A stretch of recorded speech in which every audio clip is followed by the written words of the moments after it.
కానీ ఒక్క ప్రశ్న చెప్పగలిగే వాళ్ళు ఎవరన్నా చెప్పండి. రామరావణ యుద్ధం జరుగుతున్న వేళ మేఘనాథుడు లక్ష్మణస్వామి మీద బాణం సంధించినప్పుడు, ఒక దివ్యాస్త్రాన్ని సంధించినప్పుడు లక్ష్మణస్వామి మూర్ఛపోతాడు.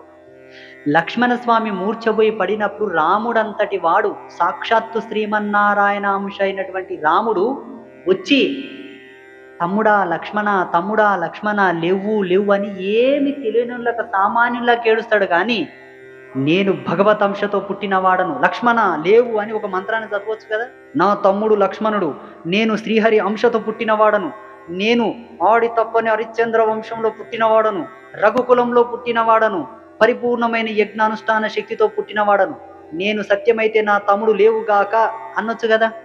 అనడు.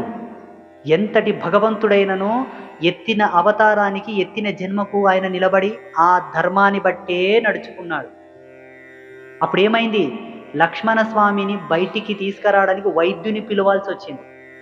వైద్యం అనే అవసరమే. చూడు, త్రేతాయుగంలో కూడా వైద్యం నడిచింది. ఇప్పుడేమో హాస్పిటల్ కొమ్మంటే ఏదో మైమలు జరుగుతావని గుళ్ళకాడికి వచ్చి పడతారు. అందుకే తిడితే నేను పేషెంట్ అనేది తీసుకొస్తారయ్యా అని.